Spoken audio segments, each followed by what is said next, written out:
So, there are two different ways of measuring angles. Actually, there's more than two. But the two major ones are radians and degrees. And let's draw the unit circle really briefly. Not the whole thing, just a real quick overview of just the most basic fundamental stuff. If I have an angle right here, it is 0 degrees, and it's also 0 radians.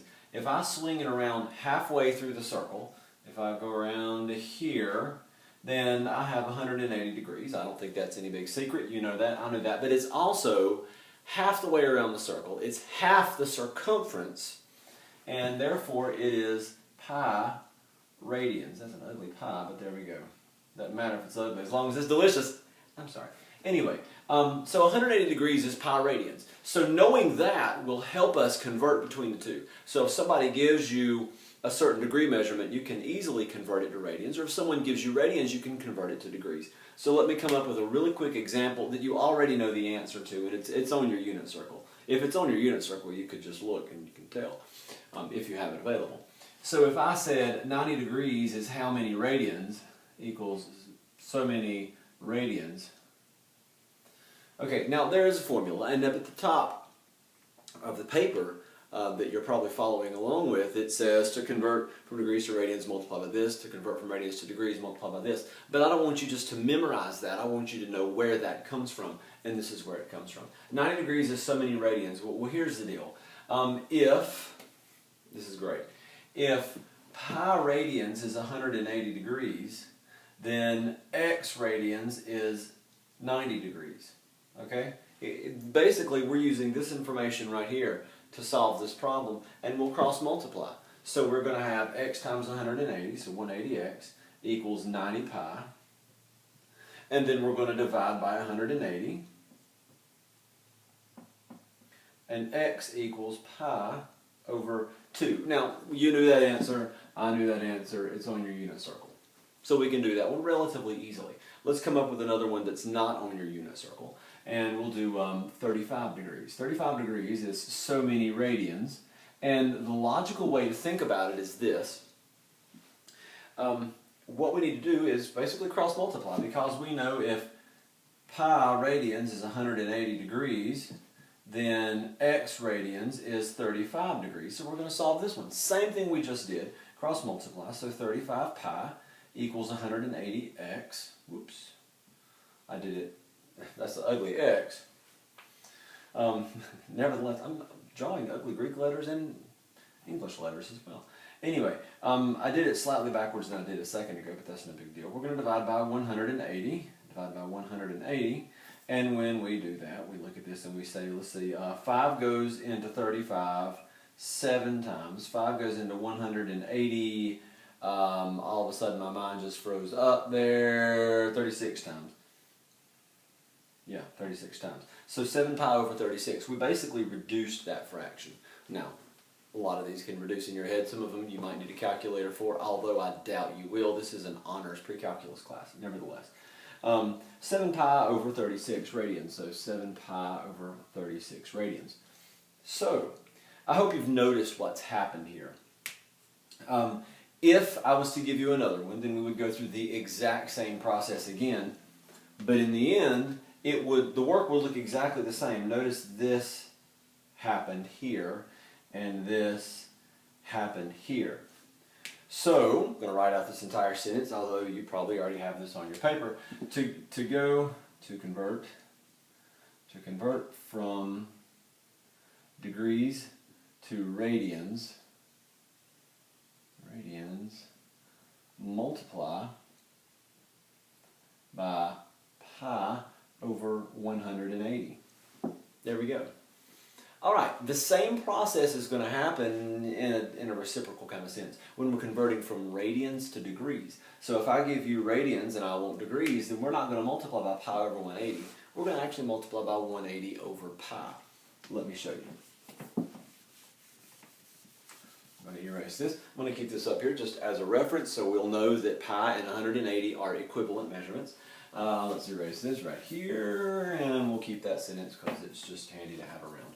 So guy walks up and says, hey, I have pi over 3 radians.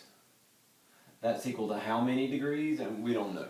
So we're going to figure it out. Now, this one is on the unit circle, so you can just kind of glance at it and tell, but I want us to kind of walk through the process with this one. So we'll come down here, we'll do the same work we just did in a sense. Pi radians is 180 degrees, and that's equal to pi over 3 radians is equal to x degrees. Yes, it's a complex fraction. It's not going to kill us. Pi times x, that's x pi or pi x. Probably should put pi x instead of x pi, because we know what pi is to a few billion or trillion decimal places. And then we have 180 times pi over 3. And let's go ahead and clean this up a little bit. 3 goes into 180 60 times. So we have pi x equals 60 pi, and we'll divide by pi, and x equals 60, and technically it's degrees. So 60 degrees. Here's what I want to point out without dragging this out any longer at all. What we're going to do is this. In the process of converting from radians to degrees, we would multiply by 180 and then divide by pi. Now, had I not simplified this when I simplified it, then things would turn out a little bit more obvious. But multiply by 180, divide by pi. If we did another one, we'd multiply by 180 and divide by pi. Multiply by 180 and divide by pi. So, here we go. To convert from radians to degrees, multiply by 180 over pi. Now I'm going to erase this in just a minute, and we're going to go through a few examples.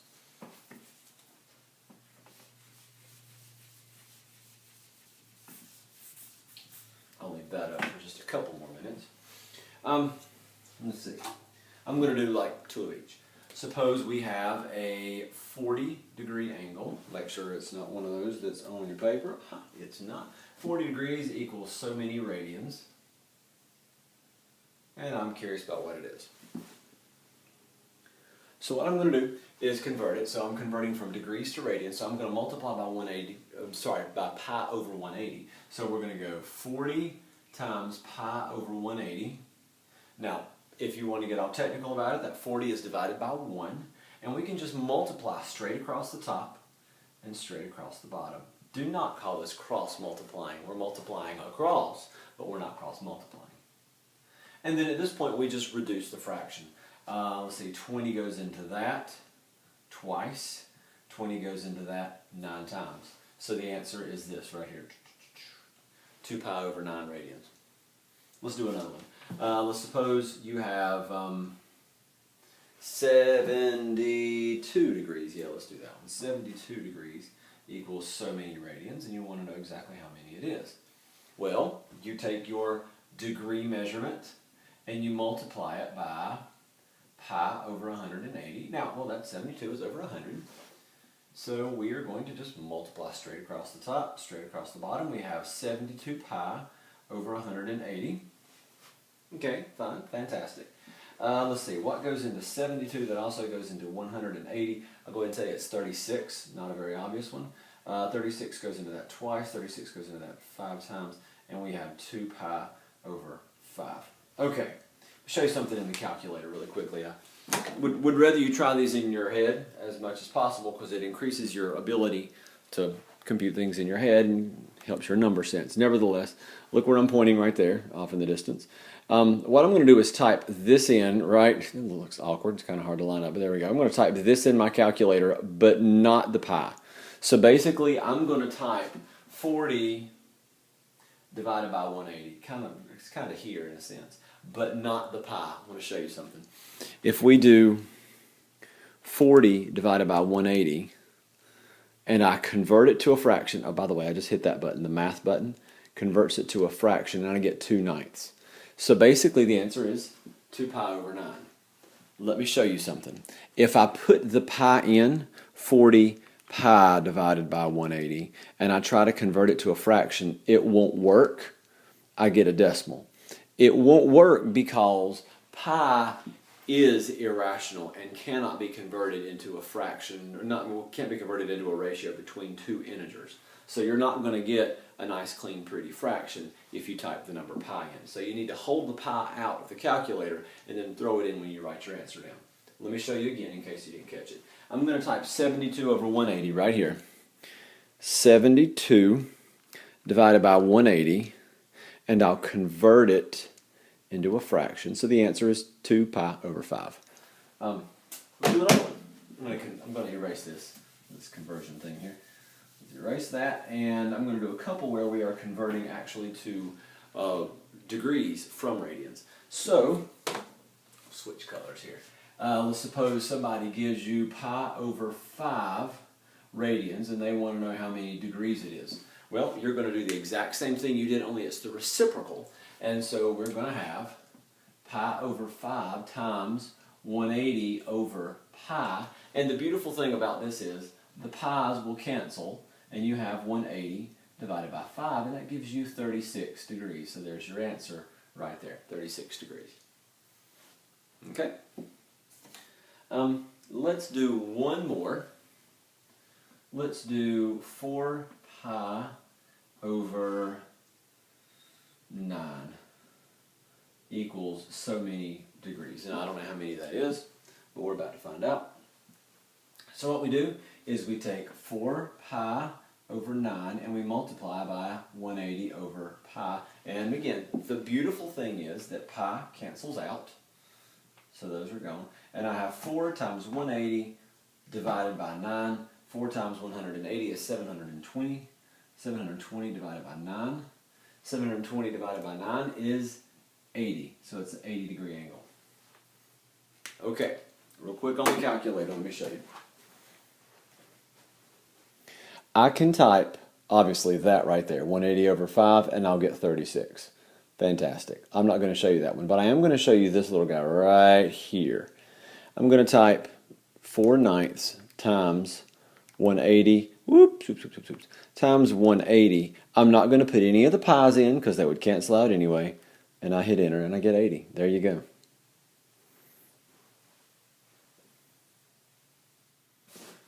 You ever wonder what a reference angle is? Probably not, but this is the definition. A reference angle is the smallest angle that can be made from the terminal side of an angle with the x-axis. That may not make much sense now, but when I draw it, it will. So I'm going to leave this up here for just a couple more seconds and let you copy. Pause that if you need to. And then we'll talk about what that actually means, and I'll show you how to find a reference angle. I'm going to ramble while you're writing, though. Reference angles are going to come in handy later on. It's not something that'll be very practical now. It seems like a random thing that we're doing just to do it. But it comes in very handy when you're finding measurements of angles that are greater than 90 degrees. And you know, things that fall in the third quadrant or the fourth quadrant particularly. So yeah, let's do it. This is what a reference angle is. Okay, first of all, it is the smallest angle. I'll go ahead and tell you the smallest angle. It's going to be always acute with the rare exception of a right angle.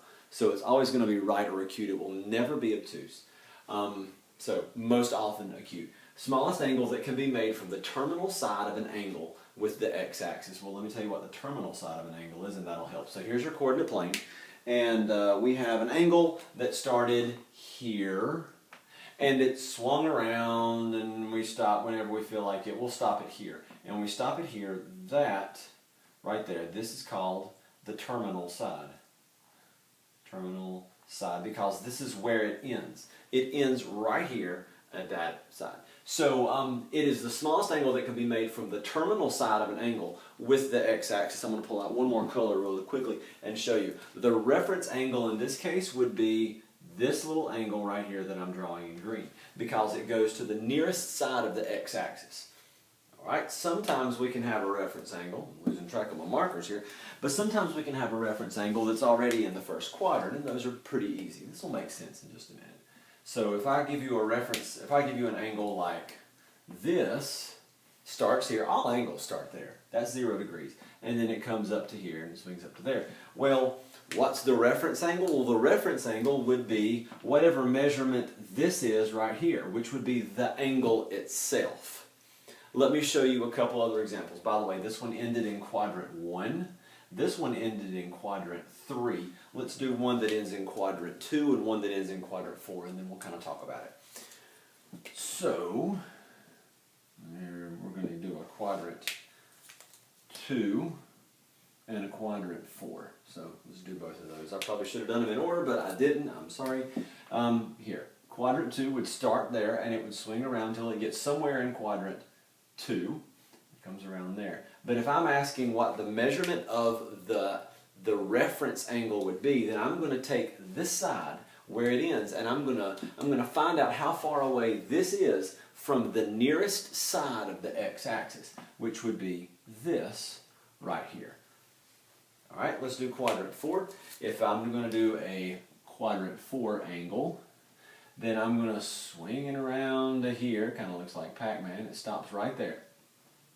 And the reference angle is going to be the angle measurement between this side and the nearest side of the x-axis. So it's that right there. Okay, what does it all mean? This is what we're going to have to use when we're finding other angles within the context of word problems and things like that. So again, for now, it's not going to look very practical. So I'm going to go in order, quadrant 1, 2, 3, and 4, and we're going to talk about this. So in quadrant 1, the reference angle is the angle measurement itself. In quadrant 2, if I want to know the reference angle, then all I need to do is take 180 degrees and then I subtract my angle. So for quadrant 2, I'll do 180 degrees minus my angle that I'm given. That's not an L, that's an angle. In quadrant 3, if I wanted to know what this angle measurement is right here, I would take 180 degrees and I would have to subtract it from what I have. See, I've gone a little bit over 180, so I would have to do my angle minus 180 in order to get there.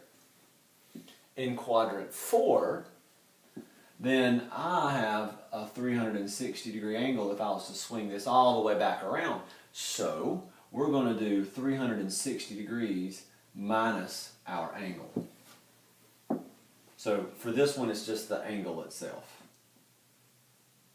For the rest of them, those are the formulas. Don't memorize the formulas. Please don't memorize the formulas, because it's intuitive. Trust me. I'm about to prove it to you. Let's suppose the directions were, find the reference angle for these. And again, it looks weird out of context, but it's all going to make sense in a minute. I'm just going to give you like 3 or 4 or 5 of them, and we'll do them. So let's suppose somebody gives you this angle right here. 100 and, let's do an easy one, a 179 degree angle. Well, that's awfully close to what? 180. How far away from 180 is it? 1 degree. If you drew this, you draw that right there and your 179 degree angle would be really, really even closer than that. And it'd be this little tiny thing right here. So the final answer for this one, I'll put my final answer in light blue, it would be a 1 degree reference angle. Reference angle, there we go. Okay, so there was the first random example. So let's do another example just to kind of prove a point. I'm going to erase this down here. We don't need this anymore. Okay, so second example. Let's suppose I give you a 320 degree angle and I say, what's the reference angle? Well, don't worry about where it falls and all that. Just think about it logically and you can kind of draw it and that will tell you where it falls and that will tell you what to do. Again, don't memorize the formulas. Think about where does it land? Draw it in your head. Where does it land? And then logically, what do you do? If you drew that in your head, it would start at 0 and it would swing around here, but never quite get to 360. You're looking for this measurement right here. So in your head, this is what happens. Oh my goodness, 360 degrees is too far. So 360 minus 320 is, final answer in light blue, 40 degree reference angle. There you go. You're 40 degrees away from the nearest side of the x-axis. All right, let's do a couple more. Let's suppose I gave you a 29 degree angle and I said, what's the reference angle? Well, you draw it in your head. When you draw it in your head or on your paper, it starts at 0, of course, and it comes up to here, and you want to know that measurement. What is that measurement? That measurement is, let's grab the light blue marker so we can write our final answer. That measurement is the angle itself. It's 29 degrees. There was no computation to do whatsoever. We knew how big that angle was because it's the same angle. Okay, let's do one that lands in quadrant 3. All right, quadrant 3. I'm going to make one up that's 215 degrees. 215 degree angle. Obviously starts here. It swings around to 90. It goes to 180 and then it goes a little further. I'm not going to be too picky when you sketch these about exactly where it lands. It needs to be in the correct quadrant though. So we want to know that in your head you think, don't even worry about the formula, but in your head you think, wait, I passed 180 degrees. So 215 minus 180 gives me 35 degrees. I went 35 degrees too far. That's it. That should have been in light blue to match the same color as all our other answers for our reference angle. And that's how you find a reference angle. Vroom, vroom, vroom, vroom, vroom, vroom, vroom, vroom, vroom. You think you can go faster than me? Yeah, man, we'll settle this on the blacktop. I wish I could drive on the road. This road's only big enough for the two of us. I'm going home. Aww. Vroom. Vroom, vroom. Let's see what you got, yellow car. I'll take you down, Captain Orange. Vroom, vroom, vroom.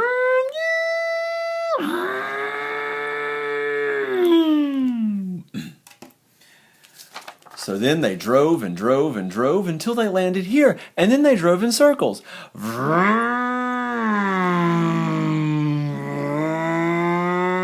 Alright, we'll pause right here. How far did he just go?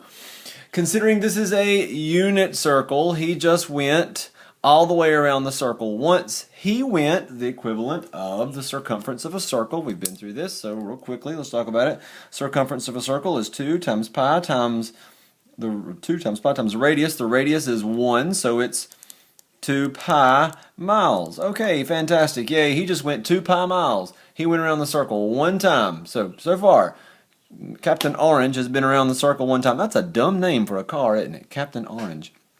All right, let's send him around the circle again.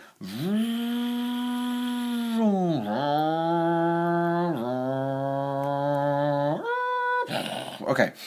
How many times has he been around the circle? Twice. Great. How far has he gone? 2 pi miles. But wait, he's in the exact same location he was 2 pi miles ago. Let's send him again.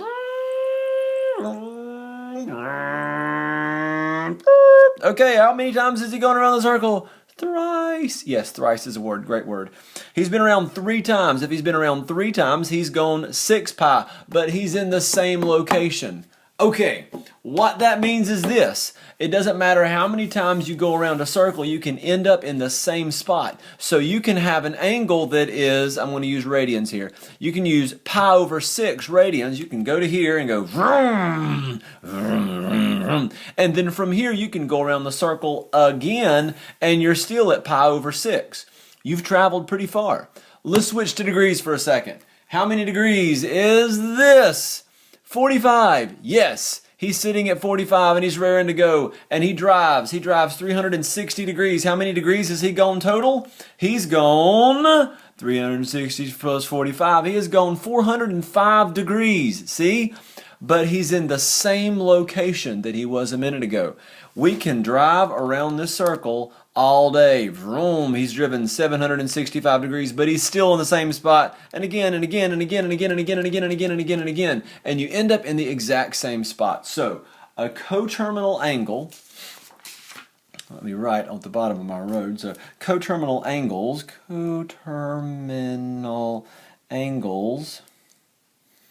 are angles that are coterminal. No, angles with the same terminal side.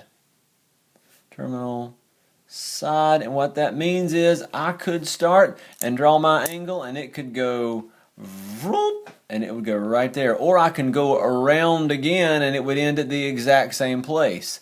Or I could go around again and it would end at the exact same place. And this is my terminal side. This little piece right here is the terminal side, sometimes called the terminal ray, terminal side of my angle, and it ends in the exact same place. So consider this. If I give you, where's that work I just had a second ago? I made a bunch of problems up. Now I can't find them. Ah, there they are. Whew, that was close.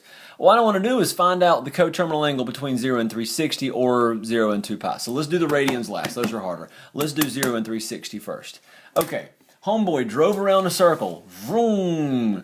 And he went that far, but where did he land? He landed the equivalent of somewhere else. So instead of calling this a 467 degree angle, that's not even practical.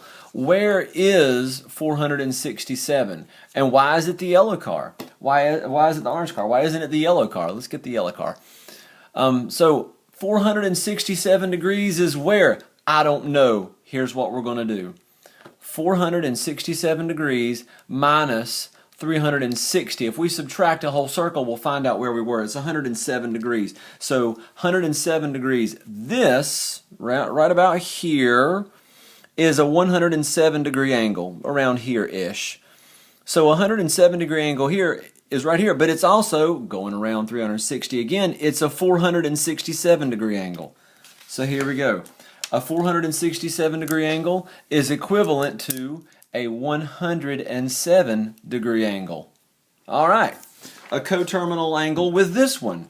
All right, let's find out. If he drove 1,240 degrees around a circle, well, he went 1,240. Obviously, he passed 360, so we'll subtract 360. Well, obviously, he went more than twice around the circle. We've already subtracted a circle. Let's subtract a circle again. Oh my goodness, he still went too far. Let's subtract a circle again. This is an amount between 0 and 360, and therefore a 160 degree angle is coterminal with that. One more time. Let's get the blue car out. I want to prove it to you. A 160 degree angle is right about here. Vroom. But he can drive around the circle. When he drives 160 degrees and goes around the circle, he's at 520 degrees, but he's in the same place. He does it again. Y'all can't see my calculator. And he's in the same place. He does it again, and he's in the same place. I just wanted to demonstrate that one more time. Okay, let's speed this up a little bit, because we have race cars, I guess. A 12,400 degree angle. All right, let me tell you what not to do. When you have one this big, don't go like that. Oops. And that, and then you can be here all day doing that. Let me show you something kind of short, because you're going to encounter this after a while. Because you're going to get one in the millions, and you're like, oh man, I don't have enough hours in the day to do it. And you don't. You don't. So instead of just doing this over and over, which is it's possible with this one, and I'm pretty close, let me show you. If you take 12,400 and divide it by 360, you get that. You get 34 and some change. All right, here's what really happens. I'm going to write it out. I'll go ahead and put it in red. 12,400 minus 360 degrees 34 times. Now, what about the 0.444? No. Forget that. How many times would I have to subtract 360 to get it between 0 and 360? 34 times. So let's do it. 12,400 minus 360 times 34, 160 degrees. Actually, it's the same as this one right here. This is 160 degrees. All right, one more time, let me show you. If you do 12,400 minus 360 times 34, you'll get the answer. If you carried that whole decimal with you, you'll get 0, and that's not what we want. We want to know where it would have landed, which means I want to know the remainder. Your decimal is equivalent to your remainder. So when you type it in the calculator, don't put the decimal. I'm going to make up another one because I feel like I didn't do a very good job with that. So real quick, I'm just going to scribble one real fast. If I had 8,000 8,497,263. Well, obviously, I don't have time to do all that. So I can go 8,497,263, and I can subtract 360 all day, but we ain't never going to get there. We don't have time. So we're going to divide it by 360, and it gives us that. That's a lot of times I would have to subtract 360. So 8,497,263 minus 360 times 23603. It's a 183-degree angle. Boom. You're welcome. Equal to 183 degrees. There we go. All right, now let's do this one. A negative angle actually means, let's get the cars back out. A negative angle means that we weren't driving in a positive counterclockwise direction. We were going clockwise. So we went negative 400 degrees. We went 360 degrees in the wrong direction and then 40 degrees more in the wrong direction. Okay, so here's what we do. Since this is too low, we will add 360. Oh my goodness, that's still too low. We'll add 360 again and we get a 320-degree angle. Okay, now let's do the ones that are in radians. Now that we're not dealing with degrees anymore and we're dealing with radians, what we need to do is use, well, radians. So instead of using 360 degrees for a circle, we're going to use 2 pi for a circle.